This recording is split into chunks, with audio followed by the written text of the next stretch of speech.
Llanowar Elves on turn 1. That's how you know that you are in some serious trouble. Let's go for Zack. You know, just a specialist in dying gloriously. And... oh, so this is a landfall deck with Elves already. Man, this is like the dream start of them. They're on the play with ramp with perfect curve. So this is like the absolute worst case scenario you could ever be in. So this will be very hard. They should split the counters. If they put everything on Bristy Bill, I'm actually really happy with it. Okay, I'm actually really happy with it. The only thing I'm not really happy about is having 2 lands and not being able to play, you know, on the play basically. But with Rona we can hopefully fix it. We of course cannot attack here. We need 1 mana for Zack, so it's a little bit early for him to die. Okay, man, they have all the stuff. Let's see if they also have a land. Alright, not.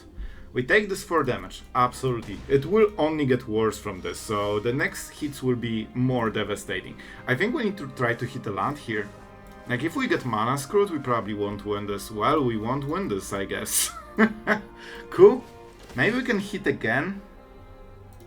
Man, I think we still need to try, but I think it's already too late. We cannot play Relic. My idea was that I play land into Relic, but we had to play something else. Maybe Alesha can do some magic. Okay, I think we need to get rid of this, so we take it back. We will attack with a creature on the next turn, probably. We at least hit a land here, so that's something.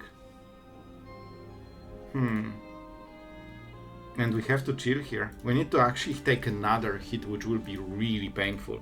So my idea is that we use Jill to bounce it. We kinda reset the progress they made. Alright. I really hope they keep putting counters here, because when I bounce it, then everything gets invalidated, basically. No, unfortunately one goes on the other creature. Alright. I guess maybe we can double block? Is double blocking good? I think it is. We can still attack. So we could go like this. There is a chance for a pump spell, but it is what it is. You know what? We can just sacrifice Zack and put counter here, I guess. It's kind of the same. In that case, I could actually just do this. We deny all the damage. I think it's worthwhile, right? Yeah, we get indestructible, so that's good enough. Yeah, I think this is good. So now we sacrifice Zack. Let's see the pump. Okay, that's okay, because it doesn't give trample. Let's see if they want to do something more. Maybe they want to pump more? Alright. So now we sacrifice. This one gets indestructible. I don't think our opponents noticed the play, because they actually didn't gain anything out of this. They invested 11 damage into dealing, you guessed it, 0 damage. 11 damage wasted, and a card. So I absolutely love it. If there was a chance for us to come back into this game, that was it. And we need to attack, so let's start with Rona and see what the card is. We'll untap Rona later. Cecil, an interesting card, to be honest. It is a Death Toucher, but we need to go for Jill. So, but we can prepare the next turn play. What is the next turn play? Ertai is kinda nice for tempo, to be honest. Maybe get rid of Ertai. Let's go like this. Alright, now we have to swing to activate the right. We just attack to, you know, we don't care about the damage because we are the defender, but we care about having 2 free creatures during this turn. Perfect. Now we go Alesha. Alesha is an incredible card. Like, I have to say, this card is so strong. The fact that you instantly get the effect is absolutely massive. And Jill is absolutely shining in this build as well. Wait, what? Mana value. Oh, the mana value. Alright, it got me. I thought it's power for some reason. I mean, the mana... Okay. So it's both. It's kinda both. Alright, so that was a bit awkward, but we'll get it on the next turn. And we still have Zack, so that's kinda okay anyway. As long as they don't have trample, I think we can buffer all of this. 3 damage is something we can take. Do we sacrifice Zack? I honestly think we do. I like Rona. She fixes our dose, so let's just go for this. I don't want to risk that we'll be way too low to defend, and when they finally get the trample, they just kill us. We don't have mana, so we cannot sacrifice anything.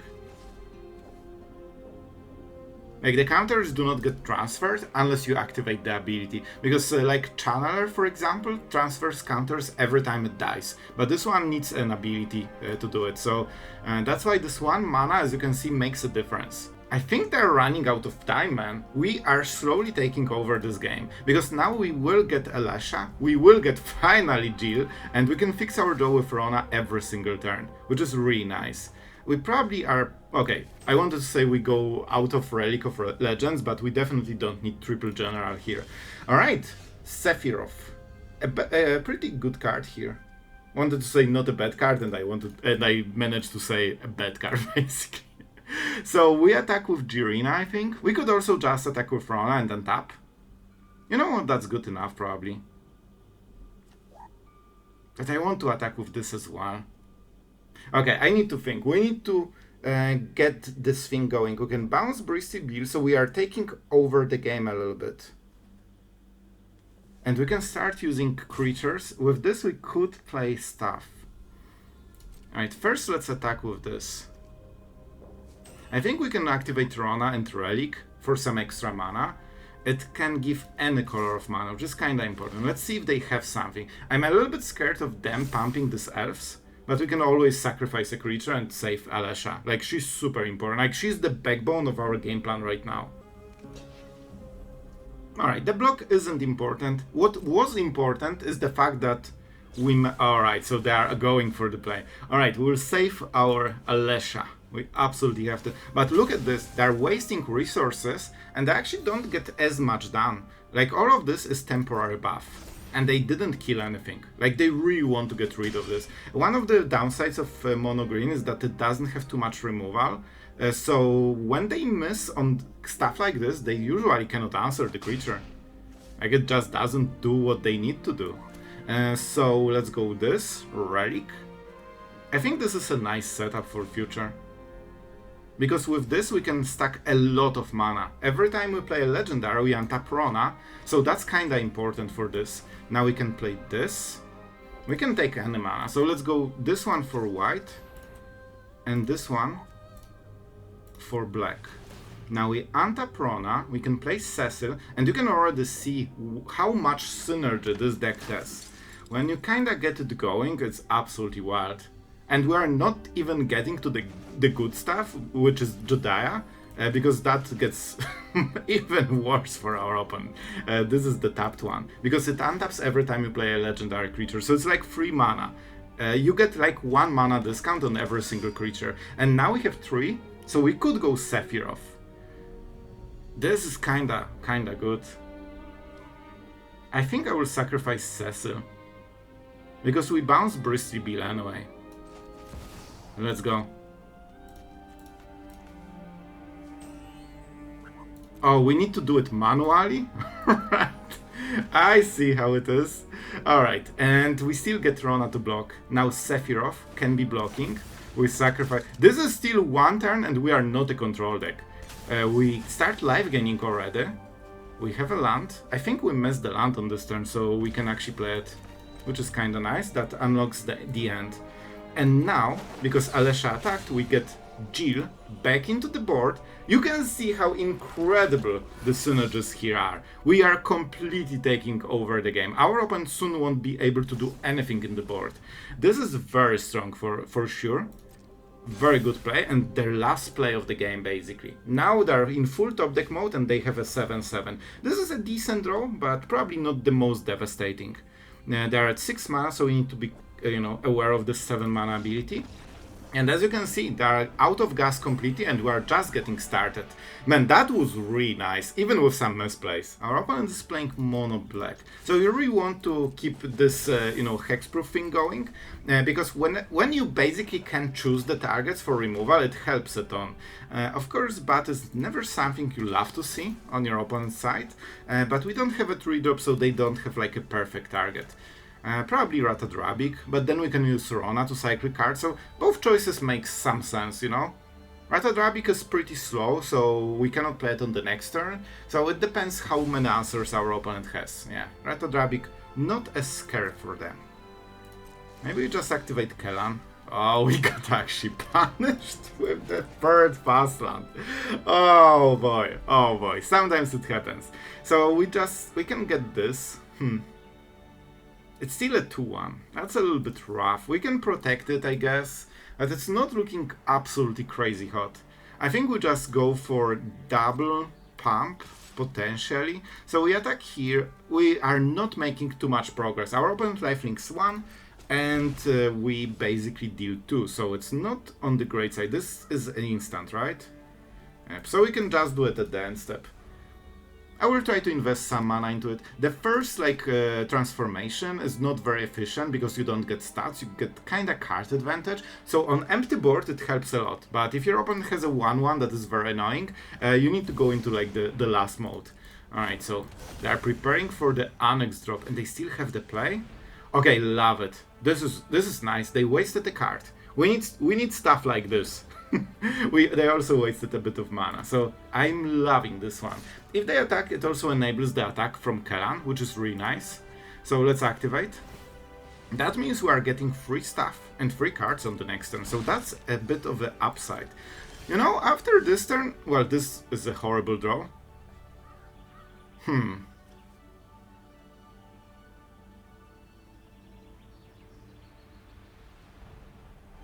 Interesting one. So first I think we just swing and we see what the card is.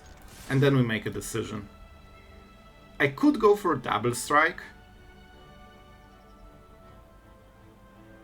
It's a lot of damage, to be honest. And they want to drop Annex on the next turn. You know what? This could be a good play. This is a ton of damage and we can protect Kellan. This also means that we can play 1-drop if we hit one. And we have 2 chances to get it. And we have enough lands so we can keep playing them forever. Alright, not the greatest draw on this turn, unfortunately. So let's play the tap land because we cannot use the mana anyway. So this was a bit of investment turn. I want them to drop Annex so they cannot, protect themselves. Maybe we can drop Ratadrabik because then when this sacrifices we get the token and we can protect again. Alright, maybe they're going for Decade, which will be 4 mana exactly for 2 creatures. Interesting one. But I think we can still hexproof our Kellan. So they will have to lose the bat, I guess. A very interesting play. Let's see what they are trying to do. Hitting for 5 damage doesn't really matter right now, so they kinda wasted the card so far. But it might be a start for the play. So indeed they went for the decay. That is very interesting.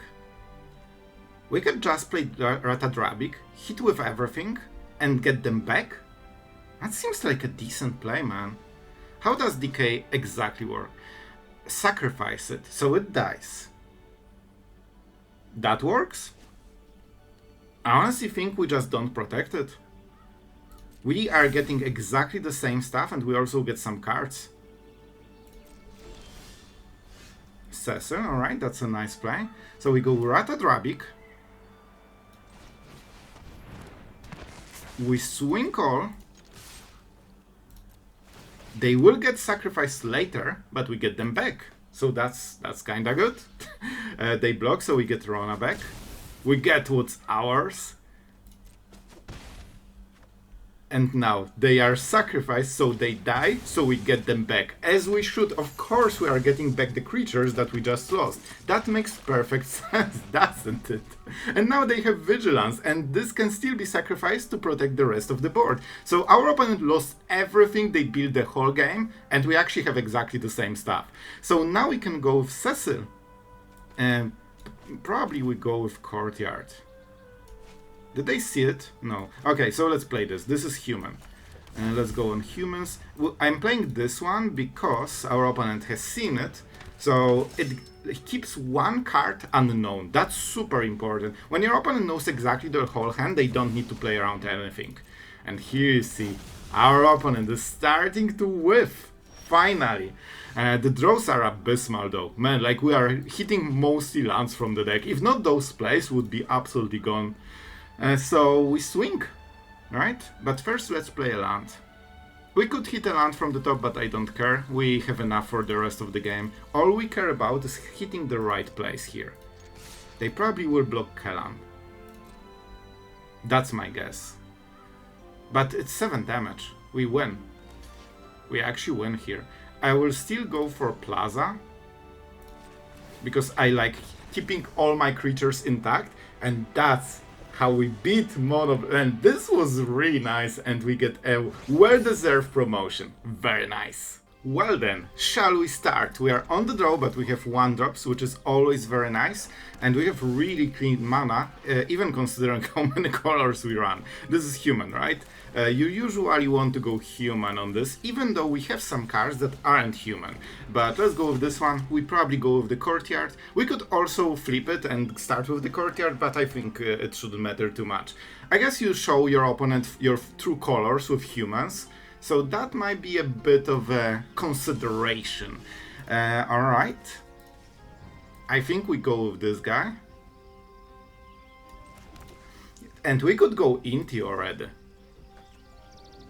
But it will die probably. So let's swing first and see what happens. When this dies, you transfer the counters. I guess we could protect Inti, but I don't have really cards I want to discard, especially on this turn, because we might hit something that is unplayable, so we might actually lose the card. So we'll just play Inti after the combat phase. That should be fine. When this dies, we can replay the new one, so let's see. Right, I think we can sacrifice it. Oh, but we need mana for it. That's fine. That's why we have another Inti. Nowhere to run. That's something to consider, because we actually have stuff like Hexproof. So we need to remember it. Okay, Annex on turn 3. You know the law. Whenever you play Mono Black, turn 3 Annex is like a law. You need to play it. So let's see. This will be a bit of a rough turn. We could go Inti. Rona is not amazing here. The end will be useful. Yeah, I think we go like this. We swing, and we should probably hit something. Rona is nice, don't get me wrong, but I think we can manage without. Ertai can be nice later. Let's go for it. Let's go for it. Like, those counters will be kinda important. Alright, so we got the land for the next turn, I believe. We can sacrifice this. Oh, this is until our next, end step. Well, that was awkward. But the counter still is fine. So we could protect it. Let's try it.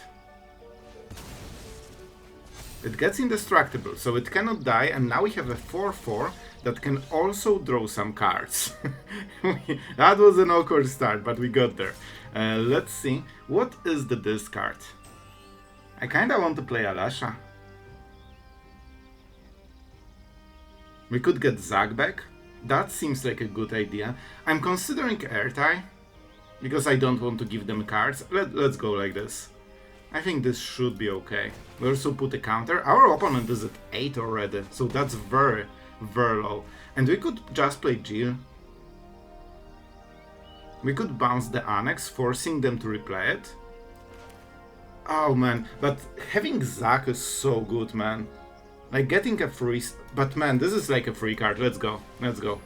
We'll slow them down.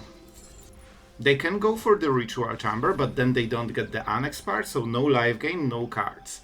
We need to slow them down a little bit. They have quite a lot of cards thanks to Annex, so there might be plenty of removal, but hopefully now they need to choose. Because we kinda broke their normal curve. They kinda want to go, you know, Annex first, then Ritual Chamber, and this 2 live gain that you get is really huge. I'm sorry, you did your job, thank you. We keep the big guy. And they need to solve it. Honestly, Bat is not so bad.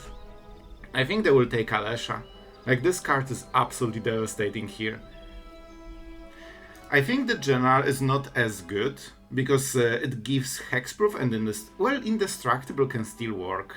They probably cannot debuff it to 0/0 stats with multiples, you know, nowhere to runs. So that should be good enough.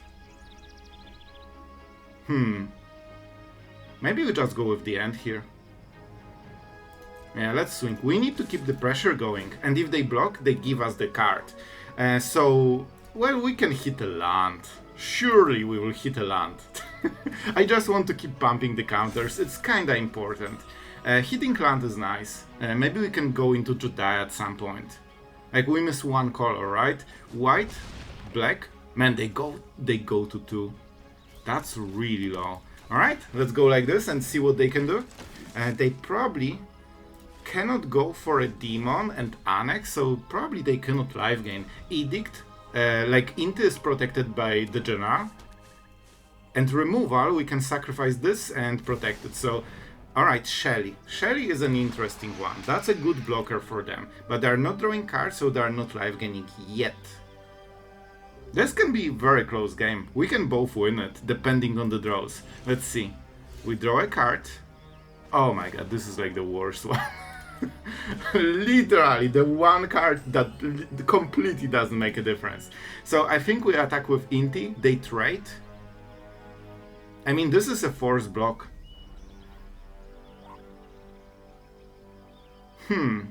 That's an interesting one. We could attack with both. Then they die. Oh, okay, I think this is good enough. Let's go. A little bit scary. I might be wasting this card, but I still want the counters. I want the trample. Man, with trample we still win. Right? If they don't have removal, they still die, I think. Because if they block with Shelly, it's still 2 damage with trample. And they kinda need to block with Shelly. That was nice. Of course, we don't need to do anything here. And we just win the game. And I misplayed quite a few times and we still won. So, what? Lifelink. Okay, alright. We will do it the old way. Let's get back what? Probably Inti. So far it worked very nicely for us. We have spare mana, so this can protect. And they're at 1. You know what, this is probably good enough. Considering we have 1 mana. Man, I thought I already won this game, but I forgot about the lifelink completely. So yeah, we have full board. Our opponent doesn't really have anything. So I think they will be dead anyway. Probably this into Annex is their best play. They go to 3, we swing and they die. Man, what a messy game. But you can see the potential here. And Mono Black is one of the most popular decks right now. Alright, let's go to our turn and swing all. That's what we do.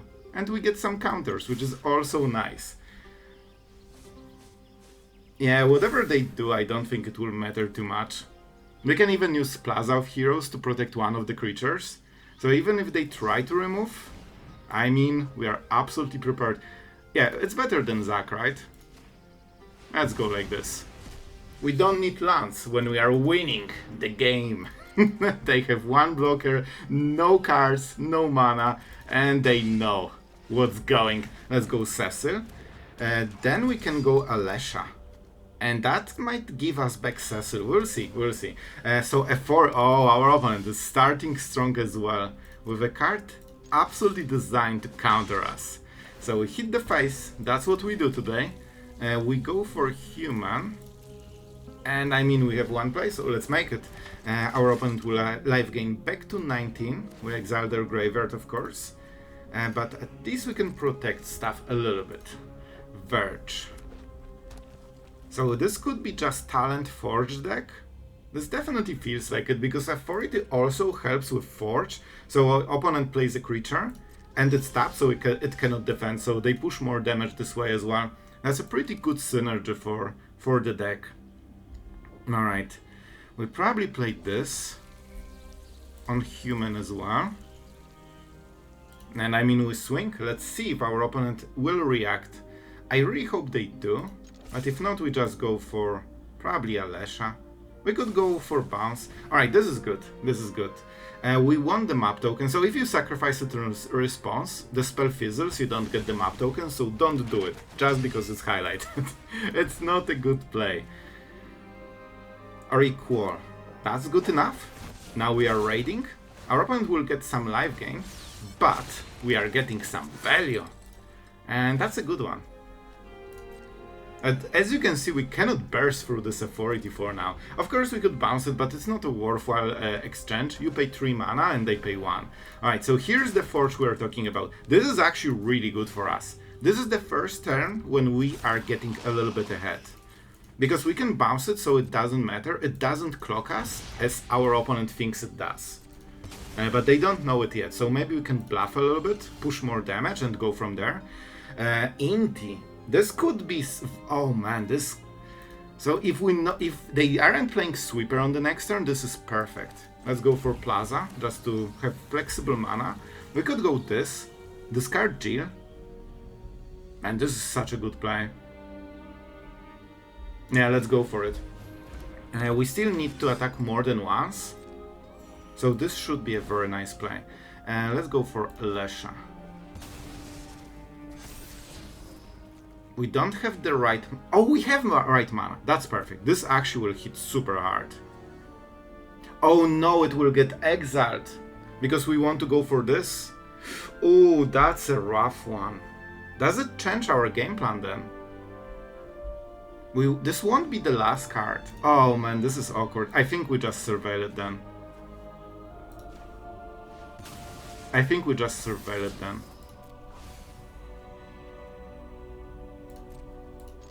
We will get 5 power. Can we get it? It has 5 power, so this actually might work to our advantage. So we will already get 5 power with this. We reanimate this guy. It has to attack. I still think it's worth putting into the board, to be honest. But maybe we don't discard a card then. It's only 1 counter, it doesn't matter too much.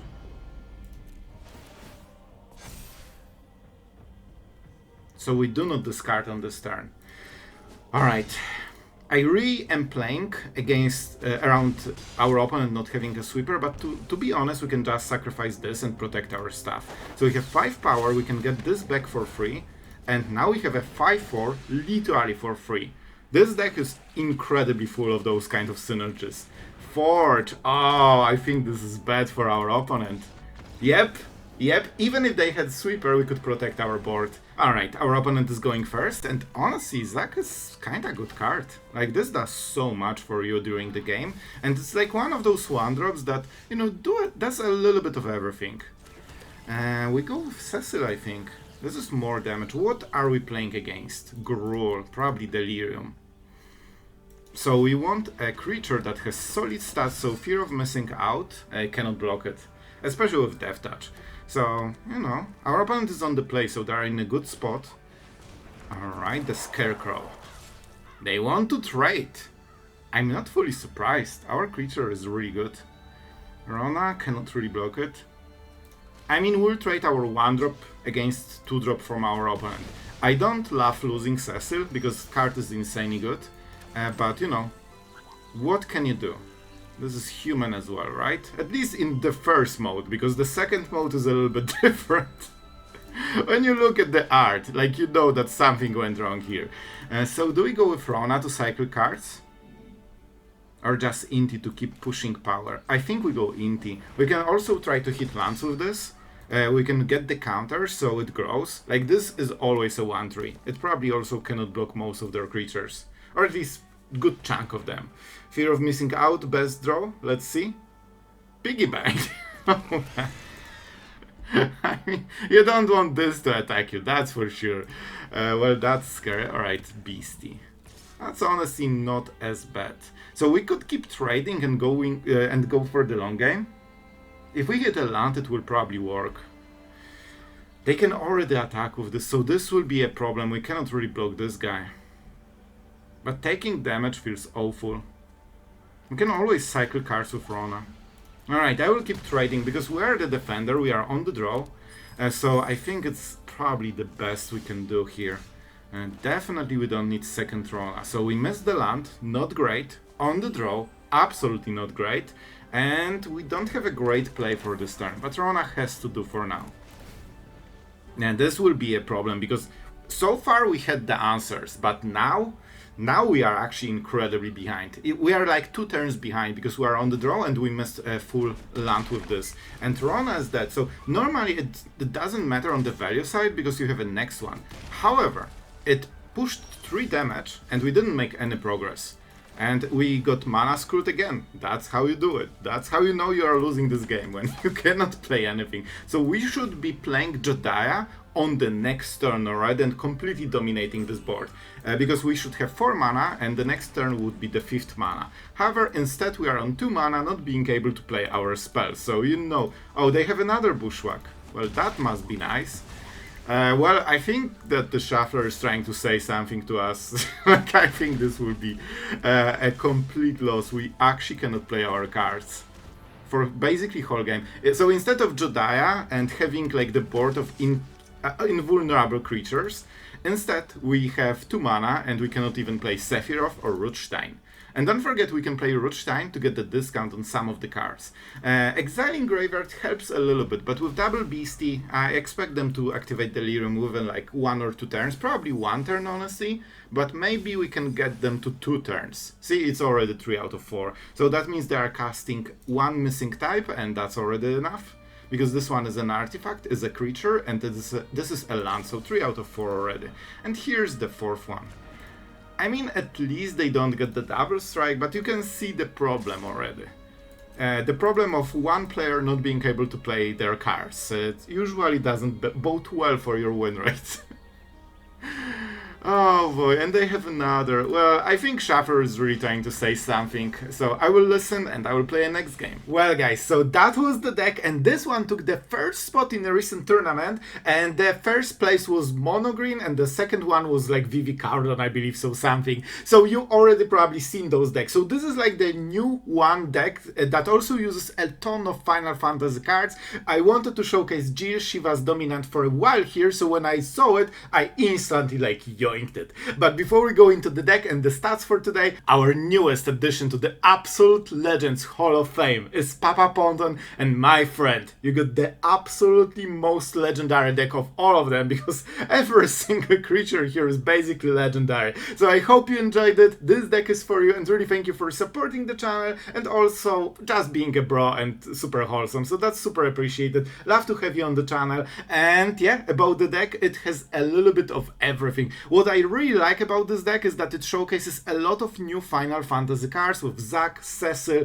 and Jill. That was the card I was hunting to showcase since like weeks, since Final Fantasy was released basically. And this is a perfect fit, especially that this bounce effect is in a way removal, especially if you are killing your opponent very quickly. So sometimes when you get this back with Alesha, which is very quick or usually, you can just get rid of this one blocker that is annoying, or one artifact or enchantment, and then you swing. We didn't showcase it really, but with Jodah the Unifier, of course, every legendary creature you have is like absolutely packed with stats, and you get more of them and more of them. You also have this crazy combo of Relic of Legends together with Rona that does untapping every time you play something. So the deck is absolutely packed to the brim with tons of cool interactions. You can even switch some cards for your favorite legendaries, because you know, it might not be super optimal, but every legendary will kind of work in this shell. So if you have your pet card that you couldn't find a place, this might be the place, especially if it's like 2, 3, or 4 mana. So guys, I really hope you enjoyed this one. This one was a very fun deck to play, and yeah, I didn't mention the stats, did I?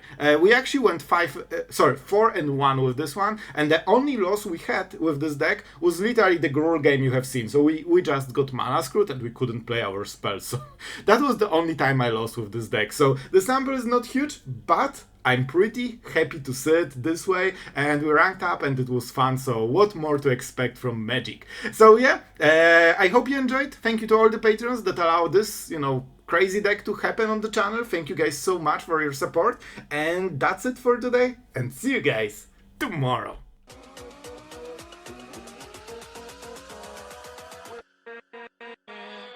With